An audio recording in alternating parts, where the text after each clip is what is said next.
going and keep them providing food for our nation and the world as a whole. I'm Alexa Liacco. Alexa, thank you, and that will do it for us today. I'm Chris Stewart. Denver 7 News at 5 starts right now. We're working to ensure that race no longer predicts housing outcomes. Righting wrongs. This is a step to correcting those wrongs. Denver looking to increase home ownership in communities of color, giving out tens of thousands of dollars to put towards a down payment. There's no interest, and you don't have to pay it back. And putting one northern Colorado town on the map. It's great now, but it'll make it a better place to live and to work and to play. New developments moving into Johnstown. I think we have the best of everything. And Denver police now have a suspect in custody accused of killing a family of 3, including a 4-year-old boy. Good evening. Thank you for joining us for Denver 7 News at 5 tonight. I'm Shannon Ogden. And I'm Jacqueline Allen. First tonight, Denver police make an arrest in a shooting that left 3 family members dead. Let's get to Denver 7's Patrick Perez, who was at today's press conference. So, Patrick, the suspect knew the victims. Yes, Shannon, one of the victims was the suspect's own aunt. Today, police identified him as 24-year-old Elijah Jaquez Hood. He went by EJ. He was booked into jail yesterday. This is his mugshot that I want you to see here. He's accused, like you said, of shooting 3 family members. 65-year-old Denise Hood, who was his aunt, 23-year-old Allen Jr., that police say was a good friend of his, and 4-year-old McKay Allen. The shooting happened about 2 weeks ago inside an apartment at East Range Crossings. That's near 59th and Dunkirk in Denver. Then this past Sunday, Denver police arrested Hood near Tamarack and Hampton thanks to your Crime Stoppers tips and information that they learned. Police say Hood would not do an interview, but they do believe that he and the 23-year-old male victim had a falling out of some sort. Why he also killed his aunt and a 4-year-old boy is a mystery. There's no explaining it. I don't think there's anybody in this room or in this community that can explain something that horrific when it involves a small child. So Hood is facing 3 counts of murder in the first degree. He has at least 2 prior convictions for robbery and illegal possession of a weapon. He was not supposed to have a gun. As for the victim's family, police tell us that, of course, they are relieved that Hood has finally been arrested. They have a GoFundMe to pay for the funeral expenses of 3 family members. We have that information on the denverchannel.com. Shannon? All right, Patrick Perez tonight.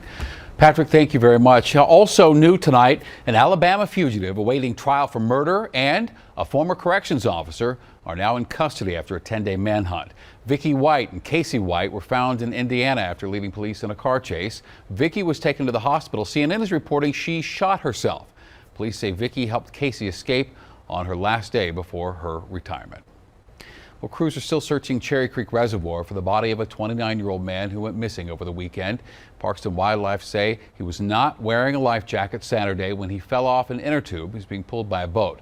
The Cherry Creek Reservoir will stay closed to boating as this search continues. A brief fire this afternoon set off alarms at the Suncor refinery in Commerce City. South Adams County Fire was able to knock down the flames in just about 15 minutes. Suncor is saying the fire happened at its Plant 1 gasoline making unit and that no one was hurt.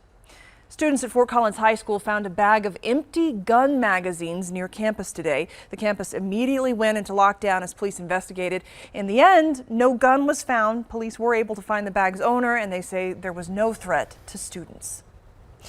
Redlining is part of Denver's history, and it certainly is not a good part. No. From the late 1930s all the way to the beginning of the 2000s, communities of color were often refused home loans in certain areas just because of their race. Well, now the city is hoping to right that wrong by offering tens of thousands of dollars in down payments to help generations of Coloradans affected by this practice.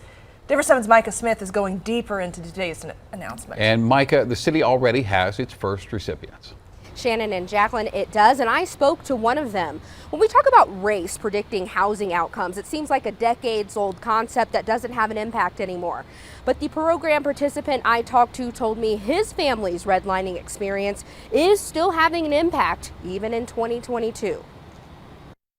This is a picture of my grandpa at his church, Macedonia Church, with Martin Luther King in 1964. Dontrell Stark says his grandfather fought to end all racial discrimination in Denver, including in housing. But 60 years after this picture was taken, to this day, that we're still struggling with the same thing that my grandparents struggled with. Starks is finding it hard to buy a home. I have been trying to buy a house for probably about 10 years, but it never seems to work. Oh, your down payment money hasn't been sitting in the bank long enough.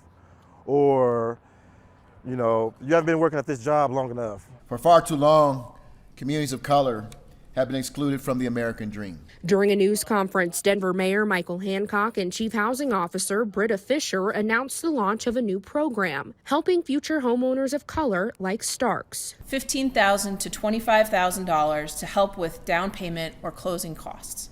There's no interest, and you don't have to pay it back. You do have to be someone impacted by redlining between the years of 1938 to 2000. Redlining is the practice of refusing to give someone a home loan in certain areas of a city because of their race. In Denver, redlining forced people of color to live inside the lines on this city map, limiting home ownership opportunities for Black and Latino residents. About 50% of us Denverites own our homes, and it's 54% among white households and much lower for BIPOC households at just 41%. History repeating itself. Starks is one of the first to participate in the program. You would think that it would be getting easier over all this time.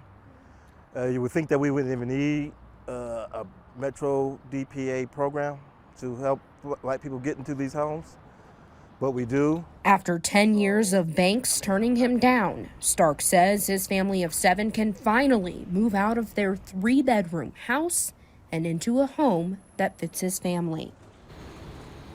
Now, through the Metro DPA program, the city of Denver is hoping to increase home ownership among people of color from 41% to 45% by the year 2026. Jacqueline. All right, thank you, Micah. And going deeper, Denver City Council is discussing several resolutions related to housing tonight. One helps the city identify people who are in and out of prison and often homeless and try to get them into safe, long-term housing. Another bill changes the city's zoning code to expand the Housing Affordability Project. That requires a portion of new large developments to have affordable units. Tonight, Aurora City Council is meeting to revise parts of the new urban camping ban for that city. Council expects to award a contract to the company that will help with camp cleanups. They'll also approve where the personal items will be kept of those who are moved from the encampments. Since the ban went into effect at the end of the month, Aurora tells us notices have been issued to remove 6 of these encampments. Johnstown, just south of Fort Collins, is getting ready for growth. A developer plans to build 1,500 new single-family homes. Of course, that will give this small town off I-25 a big boost in population. Denver 7's Ivan Rodriguez is going in depth on how this project could shape the town for years to come. Those who have called Johnstown home for decades remember how small it used to be. 1,500 people when we moved here. It's just nuts. Today, the population hovers around 15,000, something this customer of Cassidy Sports Grill wants no part of. We've been here 27 years, and we moved here 95 from Longmont to get away from all the growth in Longmont, and they're all moving up here and ruin this. A new development will now bring in 1,500 single-family homes to this part of Johnstown off I-25. For the owner of Cassidy's, change could be a good thing. We can keep people here in Johnstown instead of going to other places. Brian Jones moved into town almost 20 years ago. He says Johnstown still has a small town feel, and more people means more business. Business, yeah, has definitely picked up, and I don't see it changing.